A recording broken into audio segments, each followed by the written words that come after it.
기적이라는 것입니다. 쉽지 않다는 거예요. 자기들도 공연을 1년에 서너 차례를 갔는데 그 공연 서너 차례를 하는 것도 굉장히 힘들다는 거죠. 그래서 매주마다 이렇게 하는 건 하나님의 영의 인도하심을 따라 가능한 것이고 우리 찬양대원들이 노력해서 가능한 것입니다. 박수 한번 쳐주시기 바랍니다. 봄이 됐는데 봄이 되었습니다. 검은 옷 입으신 분들은 기분이 나쁘신지 박수를 잘 안 치시는 것 같아요. 검은 옷 입으신 분들 이쪽은 열심히 쳐주시는 것 같고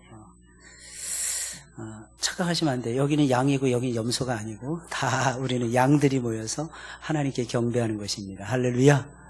예, 웃으시고 옆에 사람 한번 인사 한번 해볼까요? 사랑합니다. 사랑합니다. 한번 사랑의 인사 한번 해보세요. 예. 봄도 됐는데 세상은 단장을 하잖아요. 그죠? 여러분들도 서로 단장을 하시고 제가 최근에 좀 변화된 게 제가 있죠. 그죠? 뭐예요? 안 바뀌었어요? 안경을 안 꼈어요. 안경은 진작부터 안 꼈어요. 감사합니다. 안경 안 낀 걸 발견하지. 또 뭐가 있을까요? 저 늘 보시잖아요, 저를. 그죠? 뭐가 바뀌어졌나요? 예? 역시 정답. 예, 맞아요. 예. 가르마가 아니라 머리를 올렸어요. 머리를 하도 이렇게 내려오니까 머리를 집사람이 보니까 답답했던 모양이에요. 그래서 이렇게 머리를 자꾸 올리니까 설교하다가 이거 좀 올렸으면 좋겠다고 매 주마다 한 달 전부터인가 계속 제 머리를 올려주더라고요. 올리니까 좀 나아요? 잘 모르겠죠? 모르니까 말도 안 해주죠. 자기들 헤어스타일 바뀐 다음에 왜 목사님 올려주세요! 그러면서 말이야. 제 헤어스타일 바뀐 것도 여러분들이 아셔야 됩니다. 예배는 말씀을 듣는 것이다. 이런 제목이에요. 예배는 뭐 하는 거라고요? 말씀을 듣는 것입니다. 여러분 예배 시간 중에 가장 긴 시간이 언제입니까? 말씀을 듣는 시간이에요. 그 무슨 뜻이에요? 예배의 메인은 말씀을 듣는 것이라는 거예요. 여러분 구원받은 성도가 존재하는 이유는 예배 때문입니다. 예배 중에 찬양하고 예배 속에서 기도하고 예배 속에서 말씀 듣기 위해서 저와 여러분들은 존재하고 있다는 것입니다. 성도는 하나님께 예배할 때 가장 즐거워져요. 성도가 언제 행복해지느냐? 하나님 앞에 나와서 예배할 때입니다. 할렐루야.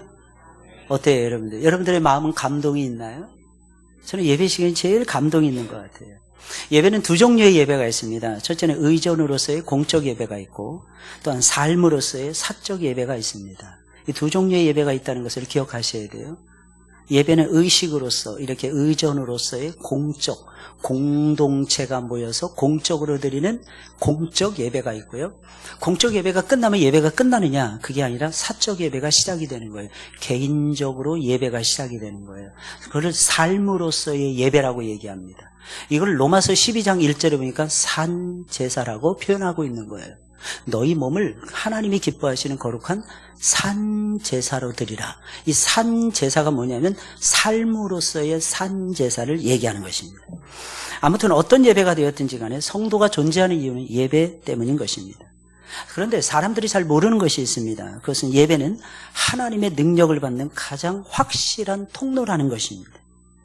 성도가 하나님의 능력을 받는 가장 확실한 채널이 있다면 그것은 바로 예배라는 것입니다. 그래서 예배 한번 잘 드리면요 엄청난 수지를 맡게 됩니다. 예배 한번 잘 드리잖아요. 엄청난 능력을 맡습니다. 물론 그렇다고 해서 능력을 받기 위해서 예배 드리는 것은 아닙니다. 하나님이 좋아서 예배 드리는 거예요. 근데 하나님을 가까이 하는 거예요. 그러다 보니까 하나님의 능력이 나에게 쏟아지게 되는 것입니다. 예배를 잘 드리잖아요. 엄청난 사랑을 깨닫습니다. 사랑이 모자란 사람들이 있습니까? 예배를 잘 드려보세요. 마음을 다하고 성품을 다하고 뜻을 다하고 힘을 다해서 주 너의 하나님을 사랑하라고 했거든요. 하나님을 사랑하는 마음으로 예배해 보세요. 그러면 하나님의 사랑이 막 쏟아져요. 하나님의 사랑이 나에게 막 다가옵니다. 안 보이죠? 여러분 안 보이죠? 사랑은 원래 안 보이는 것입니다. 근데 와 있어요.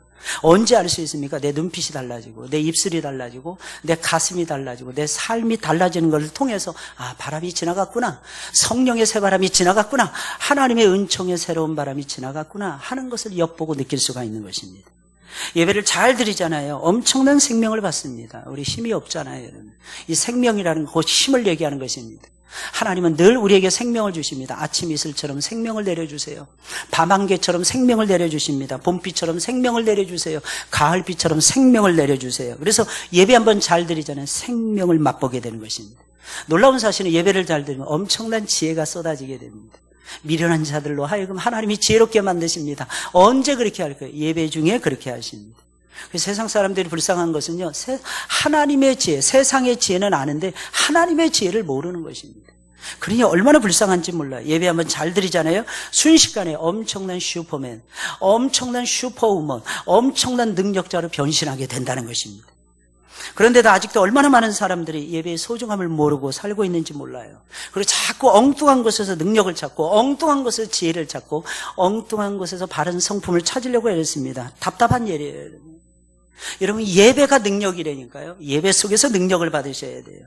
예배 속에서 바른 능력을 받으셔야 돼요. 세상을 속이는 거짓 능력 말고요. 세상을 우롱하는, 조롱하는 그런 능력 말고요. 세상을 비난하는 그런 지혜 말고요. 여러분, 참다운 지혜, 하나님을 경외하는 지혜, 사람을 존중히 여기는 지혜, 다른 사람들이 봤을 때 저 사람은 정말 꼭 필요한 사람이야. 인정받는 지혜, 말 한마디를 하더라도 저 사람 정말 겸손한 사람이야. 나 저 사람을 좀 닮고 싶어. 저 사람 오늘 기도했는데 너무 기도가 마음에 들어. 나 그 기도를 닮고 싶어. 이런 영적 지혜를요, 예배 속에서 여러분들이 체득해 나가셔야 한다는 것입니다. 아무 일도 감당하지 못하던 사람이 예배를 잘 드리면요, 하늘과 땅의 능력을 받게 된다는 것입니다. 그럼 예배가 무엇입니까? 예배의 본질이 무엇입니까? 예배의 본질을 모르기에 예배 속에서 하나님을 못 만나는 거예요. 예배의 본질을 모르기에 예배 속에서 하나님의 능력을 체험할 줄을 모르는 것입니다. 예배의 본질을 되찾아야 됩니다. 예배가 무엇인지 말하라고 하면 대답을 잘 못해요. 예배가 뭐 하는 것입니까? 예배는 하나님의 말씀을 듣는 것입니다. 예배의 본질이 무엇입니까? 하나님의 음성을 듣는 것입니다. 우시야 왕이 죽던 그 해에 이사야 선지자가 하나님의 성전에 들어가서 꿈속에서 환상 중에 하나님을 뵙습니다. 여러분, 하나님을 딱 뵌 다음에 그가 하는 말이 뭐냐면, 주여 내게 말씀하옵소서, 종이 듣겠나이다. 이거 아니겠습니까? 주여 내게 명령하소서, 내가 그 명령을 따르겠나이다. 이거 아니겠습니까? 사무엘이 어느 날 부름을 받습니다. 하나님을 만나게 돼요. 수많은 제사장들이 있었는데 아무도 하나님을 못 만났습니다. 사무엘만 하나님을 만났어요. 사무엘은 어린 사무엘이었어요. 어른이 아니었어요. 청년도 아니었어요. 애기였어요. 그래서 하나님의 음성을 어떻게 듣는지 그조차 몰랐어요. 근데 딱 한 가지는 확실하게 하고 있었어요. 무엇입니까? 하나님 앞에 옷매문새를 새롭게 했어요. 해마다 한나가 올라가서 그에게 에봇을 지어주고 해마다 올라가서 그에게 새로운 제상복을 입혀주는 것이었어요. 원래 그의 가문은 제상 가문이 아니었어요. 특별 제상으로 하나님이 세워주시는 것이었어요. 그때 엘리를 통해서 듣습니다. 하나님이 사무엘아 사무엘아 하는데 사무엘이 무슨 말인지 못 알아들은 거예요. 엘리를 향해서 2번이나 뛰어갑니다. 그때 엘리가 마지막으로 가르쳐주는 방법이 무엇입니까? 그때 내가 말하라. 하나님 앞에서 주여 주의 종이 여기 있사오니 주여 내게 말씀하옵소서. 왜? 알았다는 거예요. 엘리는 타락한 제사장이었어요. 힘없는 제사장이었어요. 그런데 그 힘없는 제사장을 통해서도 하나님이 가르쳐주는 역사가 있었어요. 무엇입니까? 이 예배는 말씀을 듣는 것이다.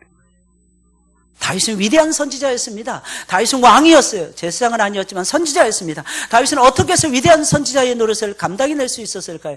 그는 말씀을 듣기를 좋아했던 선지자였기 때문입니다. 그는 하나님의 말씀을 누구보다도 사랑했어요. 송이꼴보다 달다는 것을 알았어요. 하나님의 말씀이 능력이라는 것을 알고 있었어요. 어디를 가든지 그는 쫓겨다니고 있었어요. 성전에서 형식적인 예배 못 드렸어요. 사람들이 좋아하는 올바른 예배도 듣지 못했어요. 여러분들. 제대로 드리지 못하고 있었어요. 제도권 안에 그는 있지를 못했기 때문입니다. 10수년 동안 광야를 누비고 있었어요. 그런데 다윗은 한 번도 예배를 범한 적이 없었습니다. 이유가 무엇입니까? 그의 마음속에는 하나님의 말씀이 임재하고 있었다는 거예요. 하나님의 말씀이 그와 함께하고 있었기 때문이라는 것입니다. 다윗은 항상 예배자로서 하나님 앞에 우뚝 세워지고 있었던 것입니다. 그렇다면 예배는 무엇입니까? 예배는 바로 말씀을 듣는 것입니다. 오늘 본문 1절에 있는 말씀 보세요. 너는 하나님의 집에 들어갈 때 내 발을 삼갈지어다. 내 발을 조심하라는 것입니다. 가까이 하여 말씀을 듣는 것이 우매한 자의 제물 드리는 것보다 나으니 그들은 악을 행하면서도 깨닫지 못함이니라. 예배의 본질이 무엇입니까? 하나님을 가까이 하고 말씀을 듣는 것입니다. 제물을 억만금을 드리는 것보다도 하나님 말씀 듣는 것이 훨씬 더 소중하다는 것입니다. 이유가 무엇입니까? 하나님은 부자세요. 하나님은 가난하지 않아요. 여러분들. 하나님은 내가 드리는 헌금으로 사시는 하나님이 아니십니다. 하나님은 위대하신 하나님이세요. 하나님 모든 것을 다 갖추고 계시는 위대하시고 위대하신 분이 하나님이십니다. 그 하나님이 바라는 것 딱 하나인 것입니다. 하나님을 가까이 하고 말씀을 듣는 거예요. 겸손히 나와서 말씀을 듣는 것입니다. 왜 능력이 없을까요? 말씀을 듣지 않아서 그런 것입니다. 오랫동안 기독교를 믿던 선진 국가들을 살펴보면요, 듣는데 엄청나게 훈련이 잘 되어 있는 것을 보게 됩니다. 그들은 어린아이가 말을 해도 가만히 앉아서 듣습니다. 어린아이가 말을 해도 무시하지 않아요. 우리 같은, 야, 이놈이 어린 놈이 말을 함부로 해, 이러지 않아요. 그 아이가 깨달을 수 있도록 그 말을 들으면서 대받아 쳐줍니다. 깜짝 놀랐어요. 제가 이민 처음 갔을 때였는데, 바이블 칼리지에서 전도사님들하고 같이 생활했어요. 목사님들하고 교수님들하고 같이. 너무 깜짝 놀란 건 제 영어가 너무 서투른 거예요. 근데도요, 같이 이렇게 팀으로 이렇게 그룹 스타디를 하잖아요. 말을 귀를 쫑긋 세우고 듣습니다. 그 단어가 생각이 안 나요. 기다려줍니다. 기다려주는 거예요. 의견을 천천히 한번 생각해보고 말씀해 주세요. 그러면서 기다려줍니다. 저 사람 말이 어느래, 영어를 못해. 저 사람하고는 상대하면 재미가 없어. 그런 게 하나도 없어요. 그냥 듣는 거예요. 학교를 갔습니다. 학교를 방문했는데 어셈블리 시간이었어요. 조회 시간이었어요.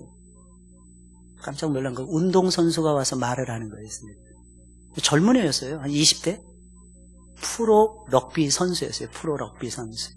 어디서 일하냐? 어디서 뛰냐? 그러니까 프랑스에서 뛰고 있답니다. 프랑스에서 뛰고 있는 럭비 선수구나. 20대 초반의 어린아이였어요. 근데 어셈블리 시간에 후배들에게 교장 선생님 훈화 시간에 이 친구가 나와서 훈화를 들려주는 거예요. 근데도요, 가만히 앉아서 듣습니다. 멋있어요. 진짜 멋있어요. 게다가 뉴질랜드 사람들은 까만 옷을 좋아해요. 전부 다 무슨 장례식에도 까만 옷, 결혼식에도 까만 옷, 행사일에도 까만 옷, 전부 다 까만 옷이에요. 그래서 보니까 그 럭비 선수팀을 올 블랙이라 그래요. 올 블랙스. 전체가 다 블랙이야. 전부 다 까매. 농구 선수는 뭐니까 키가 크잖아요. 톨 블랙. 톨 블랙. 키가 크다고 톨 블랙스 이렇게 부르는 거예요. 야, 진짜 정말 웃기는 나라예요. 근데 까만 옷을 딱 입고 조용히 들어요. 네, 말하는 자를 존중하기 때문에. 말을 잘하네 못하네 이런 거 따지지 않아요. 어린아이가 말을 해도 가만히 앉아서 듣습니다. 반면에 후진국으로 가잖아요. 전문가가 와서 설교를 해도 안 듣습니다. 전문가가 와서 강연해도 잘 안 들어요. 필리핀에 갔는데 전문인 사역자를 만났어요. 목사님이신데 이 컴퓨터의 달인이시더라고요. 컴퓨터를 가르치는 거예요. 정규 코스예요. 정규 코스를 가요. 6개월만 딱 지나면 다른 사람이 연봉보다 3배를 받을 수 있는 아이들로 바꿔놓는 거예요. 근데 해마다 10명 이상씩 안 받는다는 거예요. 근데 10명이 항상 등록을 한답니다. 몇 명 남을까요, 여러분? 몇 명 남을까요? 1명 내지 2명 남는다는 거예요. 그래서 너무 마음이 아프대요, 자기는. 필리핀은 영어를 잘하는 나라인데 왜 못 사느냐? 그런 데서 익숙하지 않은 거예요. 듣는데 익숙하지 않은 거예요. 그래서 자기는 너무 마음이 아프다는 거예요. 근데 선교사님이 하시는 그 학교를 갔어요. 크리스찬 사립학교를 갔어요. 깜짝 놀란 것은요, 애들이요, 눈이 동그래져가지고 말을 들어요. 저는 거기서 빛을 봤어요. 소망을 발견했어요. 그 선교사님을 축복했어요. 그 선교사님이 하시는 일이 유익하다는 것을 발견했습니다. 이유가 무엇입니까? 엎드려 있는 애들이 한 명도 없어요. 큰 아이들, 작은 아이들 눈이 동그래져가지고 말하는 거예요. 선생님의 권위가 살아있어요. 그 선교사님의 권위가 살아있더라고요. 그 교장 선생님도 선생님에게 결점학교, 선교사님에게 결점학교 위해서 옵니다. 선생님을 선발하는 일이었어요. 매 해마다 하는 거예요. 근데 만약에 선교사님이 잘 모르잖아요. 그 나라 실정도 모르고 선생님들의 수준도 잘 모르고, 그런데 이분은 조금 교회 멤버 중에 한 사람인데 이분은 조금 좀 그렇다라면 그 교사 선생님이 울리는 거예요. 왜요? 그 권위를 존중하기 때문에. 놀라운 사실은 능력이 떨어질 수밖에 없는 상황을 우리가 연출할 때가 너무 많아요. 들을 때에 능력이 나타나는데 듣지 않는다는 거예요. 그런데 알아야 되는 중요한 것이 있습니다. 그것이 무엇입니까? 듣는 것이 쉽지는 않다는 거예요. 특히 말씀을 듣는 것이 얼마나 어렵고 힘든 일인지 몰라요. 듣는 것이, 사람들은 이렇게 얘기할 것입니다. 아이, 목사님, 듣는 것이 뭐가 그렇게 어려워요? 듣는 것이 어렵습니다. 아니, 아무것도 안 하고 가만히 앉아서 듣기만 하는데 뭐가 어렵습니까? 예, 그게 어려운 거예요. 아무것도 안 하는 것이 어려운 거예요. 아무것도 안 하고 듣는 것이 어려운 거예요. 근데 여러분 아셔야 됩니다. 그 어려운 것을 해내야 하나님의 도우심이 떨어집니다. 하나님의 도우심이 나타나요. 왜 나에게는 하나님의 도우심이 없을까? 이유는 아주 간단합니다. 왜 나는 행복하지 못할까? 왜 나는 기뻐하지 못할까? 왜 나는 감동을 받는데 나는 감동을 받지 못할까? 이유는 아주 간단합니다. 아주 단순한 것을 내가 못하고 있지는 않냐. 어려운 일이라니까요, 여러분들. 가만히 있는 것이. 그런데 아십니까? 어려운 일이기에 잘 감당하면 하나님이 복을 주시는 거예요. 그러니 잘 들으세요. 분명히 하늘의 능력과 지혜가 생깁니다, 여러분. 잘 듣기만 해도 능력이 나타난다니까요.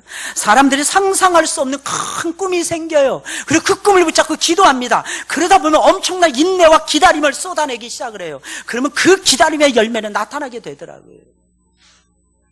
정녕 하늘의 능력을 받기를 원하십니까? 그러면 하나님을 가까이 하시고 하나님의 말씀을 귀를 쫑긋 세우시고 들으시기를 주의 이름으로 축원을 드립니다. 분명히 하늘의 신령한 능력을 여러분들이 맛보게 될 것입니다. 당연하죠. 그렇다고 오해하지 마세요. 능력을 얻기 위해서 예배를 드리는 것이나 능력을 받기 위해서 하나님을 가까이 하는 것이나 능력을 받기 위해서 하나님의 말씀을 듣는 것이 아닙니다. 하나님을 가까이 하다 보니까 능력이 생기는 거예요. 말씀을 듣다 보니까 능력이 생기는 거예요. 그 자체가 우리의 삶의 어마어마한 목적이라는 것입니다. 이 중요성을 여러분들이 놓치지 말기를 예수님의 이름으로 축원을 드립니다. 하나님의 말씀이기에 들어야 되는 거예요. 하나님의 말씀.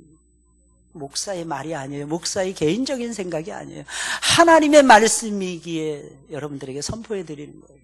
그리고 너무 신기한 건요, 하나님의 말씀으로 여러분들이 잘 듣게 되면 여러분들이 수지맞게 되어 있는 것입니다. 그럼 예배는 하나님의 말씀을 듣는 것인데 말씀을 잘 듣기 위해서는 어떻게, 무엇을 해야 될까요? 오늘 세 가지로 오늘 살펴보도록 하겠습니다. 첫째는 하나님 앞에 서 있어야 됩니다. 신전의식이에요. 하나님 앞에 서 있어야 돼요. 2절에 있는 말씀이에요. 너는 하나님 앞에서, 시작이 이렇게 되고, 너는 하나님 앞에서 함부로 입을 열지 말며 급한 마음으로 말을 내지 말라. 왜? 들어야 되니까. 왜? 하나님이 말씀하시니까. 이어지는 말씀 보세요. 하나님은 하늘에 계시고 너는 땅에 있음이니라. 하나님은 높은 데서 내려다보는 거예요. 여러분, 장기를 두거나 바둑을 둬보세요. 옆에 있는 사람이 7단 9단보다도 더 대단해. 그렇지 않나요? 옆에서 이렇게 내려다보는 사람이 다 보여요. 이 사람 초급도 안 되고 1급도 안 되는 사람이 이렇게 딱 내려다보면 옆에서 드는 거 보면 훈수가 다 보입니다. 여러분, 근데 하나님은요, 전체를 다 내려다보십니다. 게다가 하나님은 과거에도 살아계신 하나님이시고 현재도 살아계신 하나님이시고 앞으로도 변함없이 우리와 동행하시면서 영원히 살아계시는 하나님이세요. 그 하나님의 조언과 충고가 사람의 100마디 말하고 비교할 수 있겠습니까? 그래서 예배는요, 하나님 앞에서 드리셔야 되는 거예요. 여기서 가장 중요한 것은 하나님 앞에서 코람네오인 것입니다. 하나님 앞에서, 이것이 중요하다는 것입니다. 하나님 앞에 서서 말씀을 경청하는 것입니다. 이게 예배인 것입니다. 그러니 예배를 잘 드리고 하나님의 말씀을 잘 들으려면 무조건 하나님 앞에 서 있어야 하는 것입니다. 하나님 앞에서. 이 키포인트예요. 여러분, 전도서 5장은 예배에 대한 말씀입니다. 이 사실을 여러분들이 놓치면 안 돼요, 여러분. 어떤 우매자냐 지혜자냐 이런 것을 논하는 것이 아니에요, 여러분들. 어떻게 하면 지혜로워지느냐 이것을 말하는 것도 아닙니다, 여러분들. 예배예요, 예배. 예배는 하나님 앞에서 드리는 거예요. 할렐루야. 하나님 앞에서 이 의식을 가지시고 예배하시기를 주의 이름으로 축원을 드립니다. 이것이 가장 중요한 예배의 태도예요. 가장 중요한 예배의 태도 무엇입니까? 하나님 앞에서 하나님을 의식하며 하나님을 전제하며 하나님의 말씀 앞에서 가장 중요한 태도, 하나님 앞에서라는 것입니다. 하나님 앞에서라는 이 신전의식이 있으면 일단 잘 모여집니다. 이 의식이 있잖아요. 하나님의 말씀을 건성으로 절대로 듣지 않습니다. 아주 잘 듣습니다.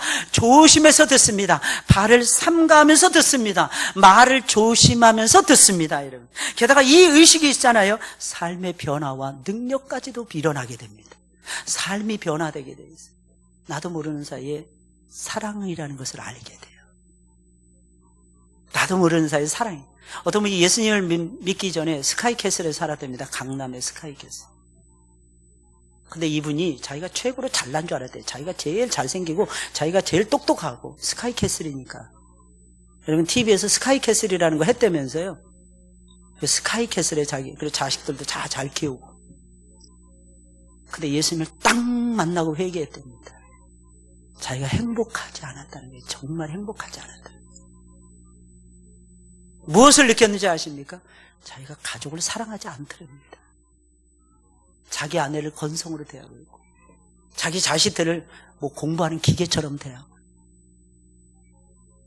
1등 먹어왔다면 막 박수 주고 2등 했다 하려면 야단치고. 근데 사실 우리 모습하고 너무 똑같지 않습니까? 그래서 이분이 고백을 하더라고요. 이제는 절대로 내가 그런 지옥의 삶을 살지 않을 것입니다. 그럼 예수 믿고 제일 많이 깨달은 것이 무엇입니까? 그분이 이렇게 말씀하시는 거예요. 아내에 대한 사랑하는 마음을 깨달았대요. 이거 세상 사람들은 다 깨닫는 거 아닙니까? 어림도 없습니다. 제일 가까이 있는 사람은 흠도 많이 보이거든요.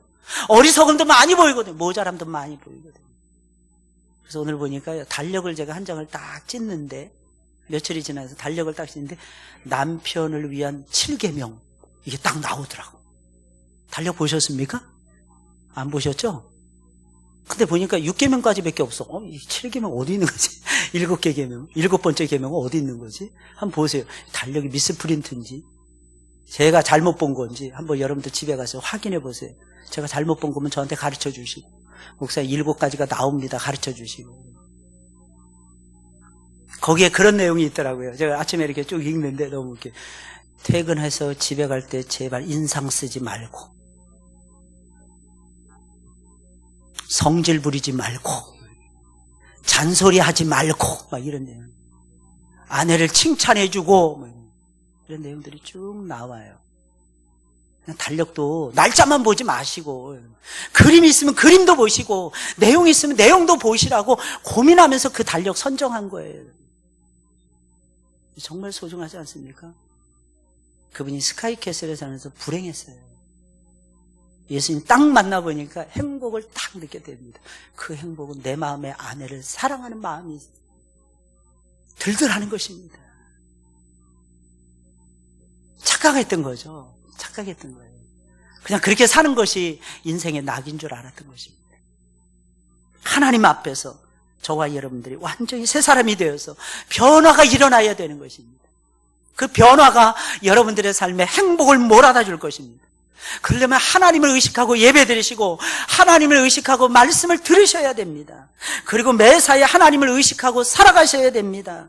지금 우리는 하나님 앞에 서 있는 거예요. 두 번째로 마음을 다해서 전심으로 말씀을 들어야 됩니다. 말씀은요 마음과 마음이 통하는 거예요. 하나님의 말씀은 머리로 듣는 거 아닙니다. 하나님의 말씀은 의식만 가지고 듣는 것이 아닙니다. 하나님의 말씀 마음으로 듣는 거예요. 마음으로 들을 줄 알아야 돼요. 마음으로. 하나님은 우리가 마음을 다해서 하나님을 사랑하기를 바라십니다. 똑같습니다. 우리가 마음을 다해서 말씀을 듣기를 원하시는 거예요. 다시 말씀드리면 전심으로 예배하며 전심으로 말씀을 듣기를 원하신다는 것입니다. 왜 그럴 거야? 왜 그런 걸까요, 여러분들? 그래야만이 하나님의 말씀이 온전히 나의 귓가에 들려지기 때문이고 하나님이 부어주시는 은혜와 능력을 내가 받을 수가 있기 때문이라는 것입니다. 이것 때문이에요. 마음으로 받는 거예요. 하나님의 말씀은요 마음이 아니면 안 돼요. 영이 아니면 안 돼요. 그래서 예배하는 자는 영과 진리로 예배하라 그랬던 거예요. 영이 아니면 안 된다니까. 이 영이 뭐예요? 거듭난 영, 거듭난 마음을 얘기하는 것입니다. 마음은 영혼의 좌소라고 성경은 말하고 있기 때문입니다. 저와 여러분들은 마음으로 말씀을 받으셔야 돼요. 어떤 때는 피곤하면 피곤하다고, 아니면 건강하면 건강하다고요. 그 언제 하나님의 말씀을 제대로 듣겠어요? 마음을 열고 말씀을 들으셔야 돼요. 오늘 보면 2절에 있는 말씀이에요. 이 말씀을 보게 되면 함부로 입도 열지 말라 그랬어요. 하나님 앞에 나와서 급한 마음으로 말도 하지 말고 뭐 하라는 거예요? 오직 듣는 데 집중하라는 것입니다. 말을 하지 말라, 이건 듣기에 빠르라는 뜻이에요. 왜 말을 하지 말아야 될까요? 들어야 되니까. 들어야 되니까요. 근데 요즘에 보니까 말하는 거 너무 좋아하더라고요. 왜? 말 못하다가 죽은 귀신들이 다 붙어서 입에다. 그래서 전부 다 말하려고, 말만 하려고 그래요. 들으려고를 하지 않아요. 그러면 어떻게 됩니까? 내가 불행해지는 거예요. 심지어는요, 제가 우리 교회 와서 깜짝 놀랐는데, 처음 와서 대신방을 하는데, 제가 설교하는 시간인데도 말씀을 하시더라고. 근데 제 설교를 다 잘라먹는 거예요. 그래서 제가 설교하다 까먹는 거예요. 그래서 제가 한 3년이 지난 다음에 부탁을 했어요. 제발 제가 말할 때는 좀 들어주셨으면 좋겠습니다. 부탁을 드렸어요. 그랬더니 그분이 다음 가정에도 따라오신 거예요. 근데 그 가정에서도 말을 하려고 하니까 말하면 안 돼. 지금 목사님 말씀하시는 시간이에요. 여러분 꼭 기억하셔야 됩니다. 말하지 말고 좀 들어보려고 하세요. 듣는 자들이 지혜로운 자들이고요. 듣는 자들이 하나님의 일을 도모하더라고요. 왜? 하나님의 능력이 들음에서 나오니까요. 기왕에 하나님을 믿으려면 전심으로 믿어야죠. 특히 말씀을 들을 때는 목숨을 걸고 전심으로 들어야 됩니다. 변화된 영혼으로 온 마음을 다해서 말씀을 들으셔야 됩니다. 왜? 하나님의 말씀이 최선을 다해서 뿌려지고 있거든요. 내가 그 마음을 이해하려면 그 마음을 가지고 예배 드리셔야 되고 그 마음을 가지고 말씀을 들으셔야 되는 거예요. 여러분 말씀은 단순한 지식이 아니더라고요. 여러분 예수님 당시에 여러분 사두개인들 바리새인들만큼 하나님의 말씀에 정통한 사람들이 누가 있었습니까? 말씀에 대한 지식은요 그들을 따라갈 사람이 없어요. 여러분 생각해보세요. 유대인들을 생각해보세요. 성경을 줄줄 외웁니다. 탈무드를 줄줄 깨고 다녀요. 탈무드의 주제가 무엇입니까? 지혜로운 말 아닙니까? 조언의 말 아닙니까? 신앙의 선배들이 걸어갔던 랍비들의 말 아닙니까? 랍비들의 경험 아닙니까? 배우는 것들이 한두 가지가 아니에요. 그런데 왜 유대인들이 망할까요? 여러분 잘 보세요, 여러분들. 3000년 전에도 그들은 100만 대군을 이루고 있었어요. 지금 이스라엘의 공군력이 어마어마하게 대단하다고 합니다. 한번 딱 한 대만 떠도요, 아랍 전체 비행기를 다 떠도 이길 수 있을 정도로 막강한 전투력을 자랑한다고 합니다. 이스라엘의 공군. 근데 여러분 3000년 전에도 그랬어요. 다윗이 인구조사를 하지 말라는데 인구조사를 합니다. 155만 명이었어요. 100만이 훨씬 넘는 대군이 큰 나라가 이스라엘이었어요. 근데 지금 더 작잖아요. 지금 얼마나 됩니까, 여러분? 이스라엘 나라에 1000만이나 됩니까? 어떻게 이렇게 성장하지 않을 수가 있을까? 여러분 잘 들으셔야 됩니다. 결국은 지식을 쌓는 것이 아니에요. 하나님의 나라에서는 말씀을 마음으로 받고 마음에다 쌓아두셔야 돼요. 몰라도 됩니다, 사실은.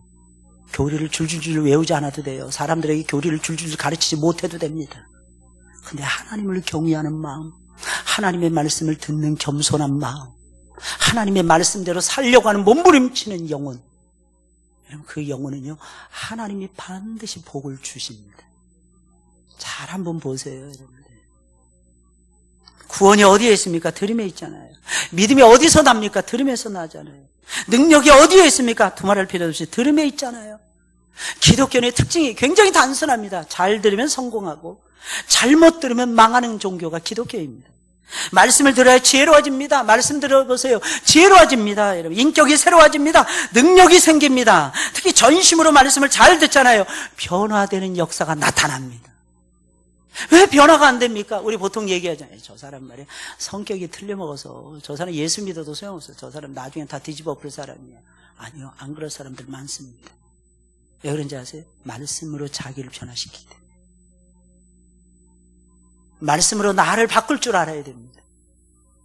이랬던 사람이 누구예요? 다윗이었어요. 이랬던 사람이 누굽니까? 요셉이었어요. 이랬던 사람이 욥이었어요. 이랬던 사람이 누굽니까? 하나님 말씀하시면 그대로 움직이는 사람, 다니엘이었잖아요. 그리고 예수님의 12제자들 보세요. 하나님 말씀이라면 고개를 숙이잖아요. 왜 자꾸 원망이 싹틀까요? 왜 자꾸 미움이 싹트고, 왜 자꾸 부정적이고, 왜 자꾸 불평, 불만이 쌓여갈까요, 여러분들? 교만이 가득 차서 하나님 나라와 상관없이 하나님의 마음과 뜻과는 전혀 없이 사는 걸까요, 여러분들? 말씀을 마음을 다해서 듣지 않아서. 하나님의 말씀은 마음에 내리더라고요. 마음에 내리는 비와 같아요. 어디를 적시냐? 마음을 적셔요. 그러니까 마음을 열고 말씀을 받으셔야 됩니다. 마음을 닫아놓은 상태에서는요, 말씀을 들을 수도 없고요, 말씀을 깨달을 수도 없어요. 머리로는 겨우 똑똑해서 이해할 수는 있을지 몰라요. 얼마 못 갑니다. 세상의 바람이 불어오잖아요. 싹 사라져갑니다. 근데 마음으로 받은 말씀은요, 결정적인 순간에 수면 위에 딱 떠올라요. 내 인생의 여정의 수면 위에 딱 떠올랍니다. 그 말씀대로 선택하게끔 나를 이끌어갑니다. 쓸데없이 여러분들 두 마음 품지 마시고 전심으로 말씀을 잘 들으시기를 예수님의 이름으로 축원을 드립니다. 그럼 내 영이 살아요. 내 몸도 살아나요. 심지어는 내 삶도 풍요로워집니다. 마지막 세 번째로 하나님의 말씀을 충심으로 받으셔야 됩니다. 이 충심으로 받는다, 인정한다 이런 뜻이에요. 인정한다. 두 번째는 뭡니까? 행하려고 말씀을 받는다. 행하려고. 충심으로 행하려고요. 서원. 그래서 서원 얘기가 나오는 거예요. 후반부에 가서. 서원을 했으면 지키라 이런 뜻이에요, 여러분들. 왜요? 하나님의 말씀이니까 그러다는 거예요. 2절 3절에 있는 말씀이에요. 너는 하나님 앞에서 함부로 입을 열지 말며 급한 마음으로 말을 내지 말라. 하나님은 하늘에 계시고 너는 땅에 있음이니라. 그런즉 마땅히 말을 적게 할 것이니라. 걱정이 많으면 꿈이 생기고 말이 많으면 우매자의 소리가 나타나느니라. 말씀을 들을 때는 어떤 자세로 들어야 될까요? 충심으로 들으셔야 돼요. 그래야 말씀이 말씀답게 들려지더라고요. 말씀 들으면서 에이 저건 아닌데, 내가 옛날에 이 말씀에 은혜를 많이 받았는데 저 내용은 아닌 것 같아. 아니요, 내가 모르는 것들이 참 많습니다. 제가 성경을 이렇게 한 30년 가까이 연구만 했잖아요. 주석책이 잔뜩 있어요. 저는 여러 가지 주석이 있어요. 뭐 호크마 부터 시작을 해가지고 박윤선 박사님 주석, 핸드릭슨 주석, 주석이라면 쫙 있어요. 근데 신기한 거 있더라고요. 제가 궁금한 건 그 주석가들이 풀이를 안 해놨더라고요.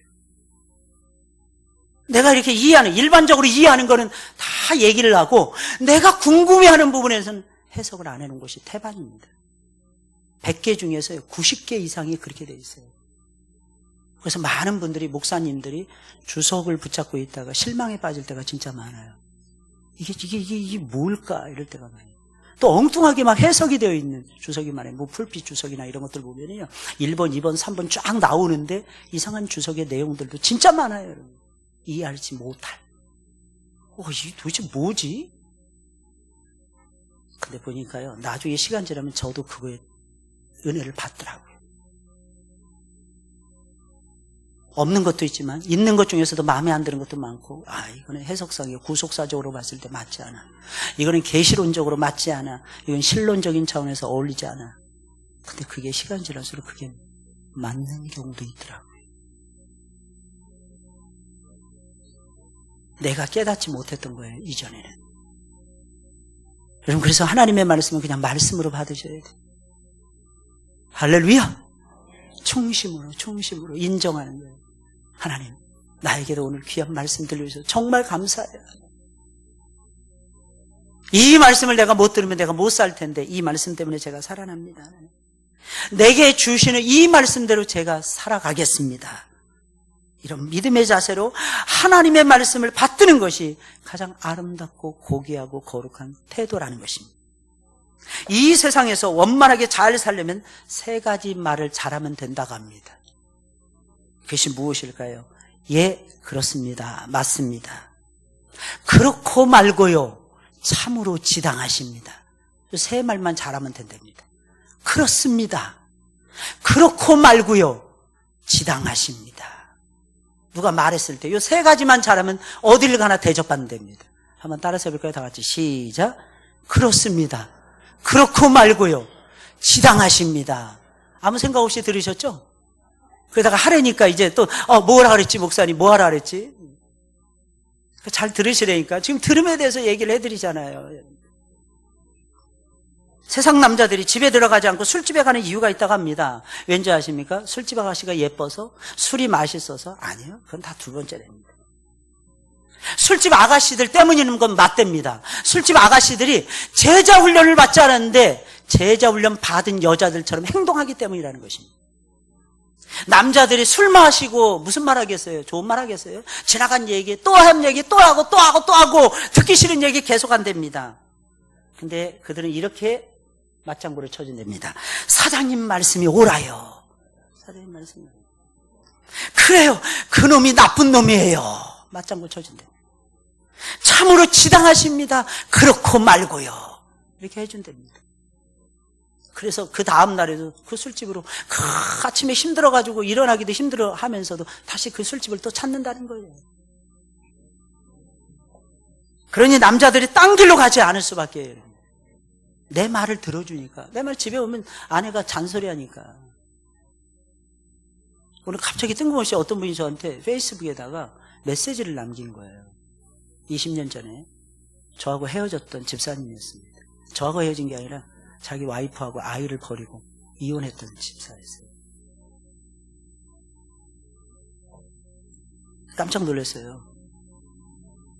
그래서 제가 한 달을 쫓아다니면서 설득을 했습니다. 너 이혼하면 안 된다. 네가 불행해진다. 네 와이프하고 네 새끼는 말이야 살 거야 분명히. 너무 놀라운 사실은 몇 년 전에 이 와이프는 신랑을 새롭게 만났는데 총각 신랑을 만났어요. 그리고 이 친구가 하는 말이 아이를 안 낳겠다는 거예요. 네 딸을 내 딸로 삼으니까 나는 네 딸을 위해서 살 거라고. 지금 몇 년째 아주 잘 살고 있습니다. 써있는 내용이 뭐냐면 목사님 이제 제가 크니까 제가 이제 어른이 돼가나 봐요. 이 친구 나이가 내일 모레 50인데 이제 어른이 된대요. 그래서 저한테 그러는 거예요. 목사님 그 엄마 전화번호가 안 맞네요. 아이가 보고 싶어요. 제가 이제 철이 드나 봐요. 그래서 제가 답을 보냈어요. 나도 요즘에 통화 못해서 번호 모르겠다. 나도 확인해 보겠다. 무슨 뜻인지 아시겠죠? 엄마가 싫어하고 애가 싫어하면 안 연결해 주려고 해요. 아니 낳기만 하면 부모입니까? 길러야 부모죠. 키워야. 자식하고 같이 울고 불고 동고동락하고 아이들 말도 들어주고 애가 무슨 고민하는지 바라도 보고 그래야 되지 않을까요? 저는 키우는 사람이 부모라고 생각합니다. 그래서 저는 우리 강아지의 아빠라고 생각할 때가 참 많아요. 아, 내가 쿠키 아빠구나. 왠지 아세요? 내가 키우니까. 간혹가다 우리 강아지가 똥을 싸거나 용서하세요. 저를 부르세요. 화내지 마시고. 제가 아빠니까 제가 치울 테니까요. 여러분 기억하셔야 됩니다. 돌보는 능력이 있어야 돼요. 하나님은 그 사람을 예수님의 제자라고 인정해 주시더라. 하나님의 말씀은요, 말씀대로 살려고 해야 됩니다. 지당하십니다. 말할 수 있어야 돼요. 맞잖아요. 나보다도 똑똑하신 하나님 말씀하시잖아요. 나보다도 지혜로우신 하나님이 말씀하시잖아요. 우리 윗사람에게 연세 많으신 어르신들 앞에서 직분하고 상관없이 직위하고 상관없이 머리를 숙이는 이유가 무엇입니까? 인생을 우리보다 많이 살았기 때문이 아니겠습니까? 그런데 하나님은 우리보다 훨씬 더 많이 사시는 분이세요. 영원히 살아계신 하나님이세요. 여러분. 무엇을 들으시려고 합니까?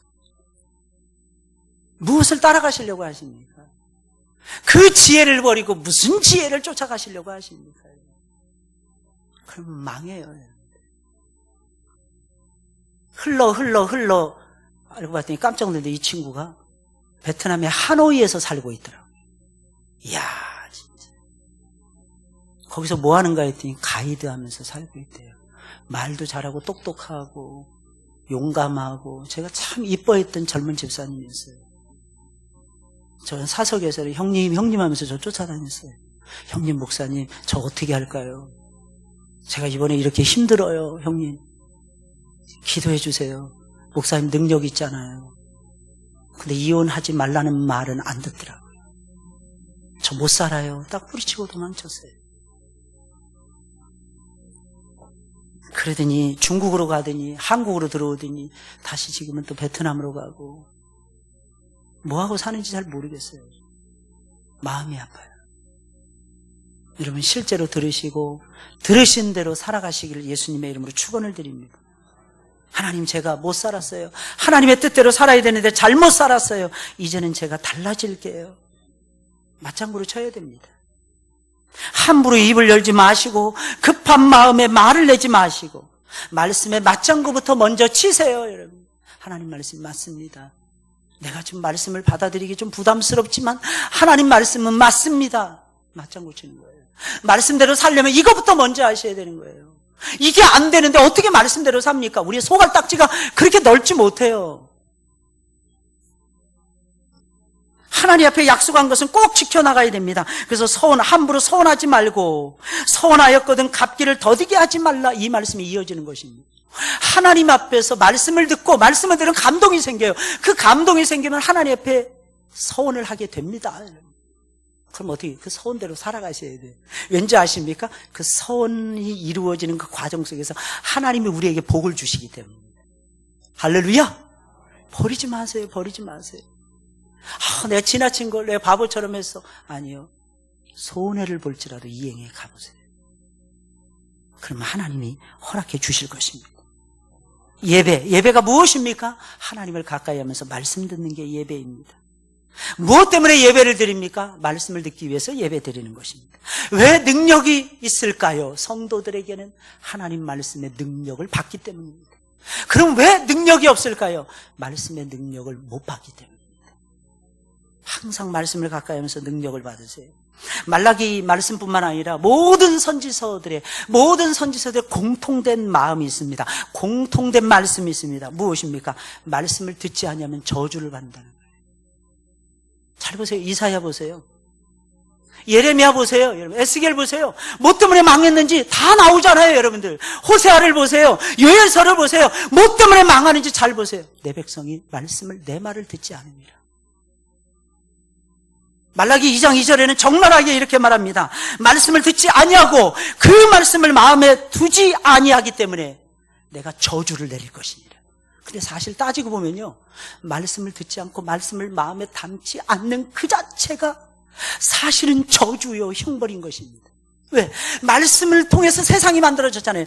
말씀을 통해서 우리를 빚어주고 계시잖아요. 말씀을 통해서 하나님 우리에게 복을 주고 계시잖아요. 근데 이 말씀을 안 들었어요. 이 말씀을 마음에 안 담았어요. 내 뜻대로 살겠다는 거예요.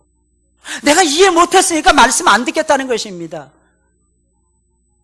IQ 200도 안 되는 그 머리 가지고 뭘 다 이해하겠다고 말해요.